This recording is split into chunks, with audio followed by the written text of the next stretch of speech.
जय मसीह की आप सभी को प्रभु यीशु मसीह के नाम में मैं एक बार फिर से आप सभी का हार्दिक अभिनंदन करना चाहता हूँ। मेरे प्रियो, लूका रचित सुसमाचार जब आप पढ़ते हैं तो वहाँ पर एक उड़ाऊ पुत्र के विषय में आप पढ़ते हैं। हम घटना कहानी सब जानते हैं कि एक पिता के 2 बच्चे थे। उनमें से जो छोटा था उसने अपना हिस्सा मांगा और वो अपने पिता से दूर देश को चला गया। अपने पिता के घर को छोड़कर वो दूर देश को चला गया और बाइबल कहती है कि वहाँ पर जाने के बाद दूर देश में उसने अपनी सारी संपत्ति वेश्याओं में उड़ा दी। उसने सारा पैसा खर्च कर दिया। अब उसके पास कुछ खाने को नहीं था तो ये किसी जमींदार के घर पे जाकर उसने कोई काम ढूंढकर उसके यहाँ पे काम करना शुरू किया। उसे काम मिलता है सूअरों को चराने का। और बाइबल बताती है कि उसकी हालत इतनी बुरी हो गई क्योंकि उस देश में भयानक अकाल पड़ा। कोई उसे खाने को कुछ नहीं देता था। तो वो चाहता था कि सूअरों का ही जो खाना है वो उसे खाने को मिल जाए। और मेरे प्रिय, हम देखते हैं उसकी दयनीय हालत को कि वो कितना परेशान हो जाता है, कितना दुखी हो जाता है। उसे समझ में नहीं आता मैं क्या करूं। फिर बाइबल एक बात बताती है कि वह अपने आपे में आया। मेरे प्रिय, जो शब्द है बड़ा इंपॉर्टेंट है कि वह जब अपने आपे में आया, मतलब जब अपने होश में आया, जब अपने सेंसेस में आया, तब उसने अपने पिता के घर को याद किया।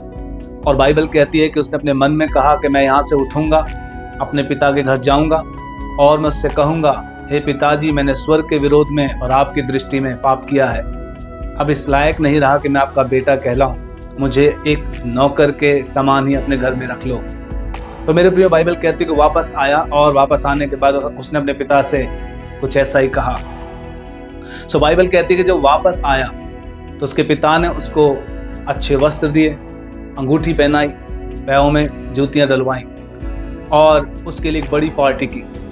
सो मेरे प्रिय, ये हमारे पिता का प्रेम है जो दुनिया के हर एक व्यक्ति के लिए है। यदि आज हम मन फिराकर उस परमेश्वर के पास आते हैं तो परमेश्वर हमें माफ़ करता है, परमेश्वर हमें फिर से गले लगा लेता है, क्योंकि परमेश्वर के अनुग्रह की कोई कमी नहीं है। परमेश्वर अपना दया करता है, परमेश्वर हमारा फेवर करता है। जब हम पश्चाताप के साथ उसके सामने आते हैं, जब हम पश्चाताप के साथ उसके करीब आना चाहते हैं, परमेश्वर हमें फिर से माफ़ कर देता है। सो मेरे प्रियो, जब मैं इस अध्याय को पढ़ रहा था तो मैंने 3 बातें यहाँ पर बड़ी इंपॉर्टेंट पाई जो मैं आपके साथ शेयर करना चाहता हूँ। 3 R हैं जो मैं आपके साथ शेयर करना चाहता हूँ। पहला R है रिटर्न, और दूसरा R है रेस्टोरेशन, और तीसरा R है रिवाइवल। इस बेटे के जीवन में ये तीनों बातें हमें देखने को मिलती हैं। मेरे प्रिय, यदि आप देखें, जब वो अपने पिता के घर आया, उसके रिटर्न के अंदर, उसके लौटने में बहुत सारी बातें हैं। जब वह वापस आया है तो उसके जीवन में, उसके रिटर्न में, उसके वापस आने में सच्चा पश्चाताप है, उसके वापस आने में सच्ची आराधना है, उसके वापस आने में एक टूटापन है। तो रिटर्न में हम देखते हैं 3 चीज़ें उसके जीवन में पाई जाती हैं। यदि आज हम भी सच्चे पश्चाताप के साथ परमेश्वर के पास आते हैं, परमेश्वर हमें क्षमा करते हैं। यदि हम सच्ची आराधना करते हैं, परमेश्वर हमें फिर से अपने उपस्थिति में लेने को तैयार है। यदि हम टूटे हुए, पिसे हुए हृदय से उसके पास आते हैं तो बाइबल कहती है परमेश्वर ऐसे हृदय को तुच्छ नहीं समझता। मेरे प्रियो, चाहे आपके लाइफ में कुछ भी क्यों नहीं हुआ है, आप यदि परमेश्वर के पास आ रहे हैं तो परमेश्वर आपको फिर से ब्लेस करना चाहता है। दूसरा R जो है वो है रेस्टोरेशन। जब आप मन फिराकर परमेश्वर के पास आते हैं तो आप देखिए इसके पिता ने इसके लिए क्या क्या किया। इसके लिए इसके पिता ने झट से अच्छा वस्त्र मंगवाया। दूसरी बात, इसको पिता ने अंगूठियां पहनाई, और तीसरी बात, इसके पाँव में जूतियां पहनाई। इसको कहते हैं हम रेस्टोरेशन, मतलब पुनर्स्थापना, फिर से व्यवस्थित करना। फिर से परमेश्वर अपने बच्चों को रेस्टोर करता है, फिर से उन्हीं आशीषों से उन्हें आशीषित करता है। ये तीनों ही चीज़ें बहुत इंपॉर्टेंट बात को दर्शाती हैं। जो वस्त्र है वो धार्मिकता को दर्शाता है, जो अंगूठी है वो अधिकार को दर्शाता है, और जो पाँव में जूतियाँ हैं वो सुसमाचार के प्रचार को दर्शाता है। मेरे प्रियो, इस लड़के की लाइफ में आप ध्यान दें तो ये रेस्टोरेशन हो गया, इसका जीवन व्यवस्थित हो गया, फिर से पुनर्स्थापित हो गया। अब हम तीसरे R की बात कर लें। तीसरा R है रिवाइवल, यानी कि जागृति।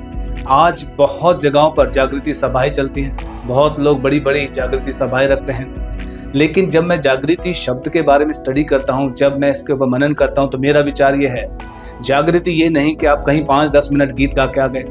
जागृति ये नहीं कि आपने 5-10 मिनट अन्य भाषा में बातें कर ली।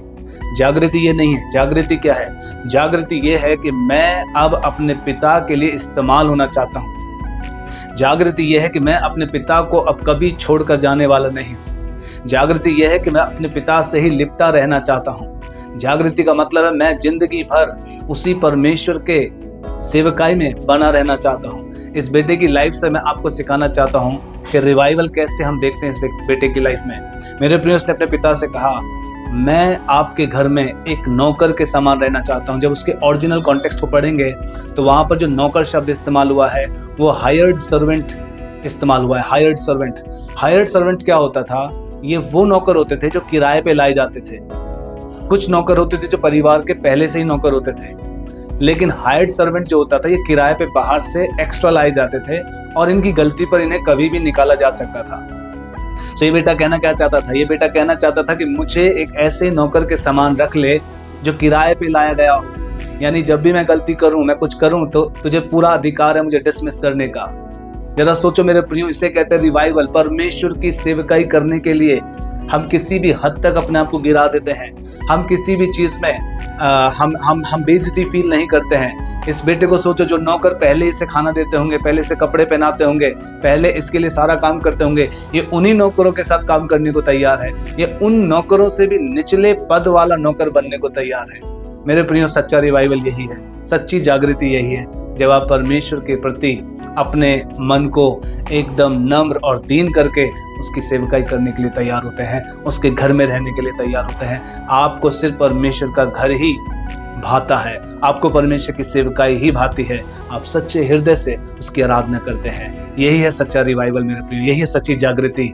मेरे प्रियो, हमने 3 बातें सीखी। पहला रिटर्न, दूसरा रेस्टोरेशन और तीसरा रिवाइवल। मेरे प्रियो, क्या हमारे जीवन में यदि कोई परेशानी है, क्या हम भी किसी वजह से दुखी हैं, क्या हम भी किसी वजह से परमेश्वर के पास नहीं आ रहे, मेरे प्रियो, आज मैं आपको एनकरेज करना चाहता हूँ। आप उठिए और अपने पिता के सामने कन्फेस कीजिए, अपने पिता के सामने अपनी गलतियों को मान लीजिए। और आपका और मेरा पिता अनुग्रहकारी, दया से भरा हुआ, वो हमसे प्रेम करने वाला परमेश्वर है। वो जरूर आपको रिस्टोर करेगा, पुनर्स्थापित करेगा। वो जरूर आपको फिर से रिवाइव करेगा और फिर से आपके अंदर एक जागृति को लगाने वाला परमेश्वर है। क्यों ना मेरे प्रिय संदेश को अपने जीवन में रखें, औरों के साथ भी शेयर करें ताकि लोग आशीषित हो सकें। परमेश्वर आपको बहुत बहुत आशीष दे। जय मसीह।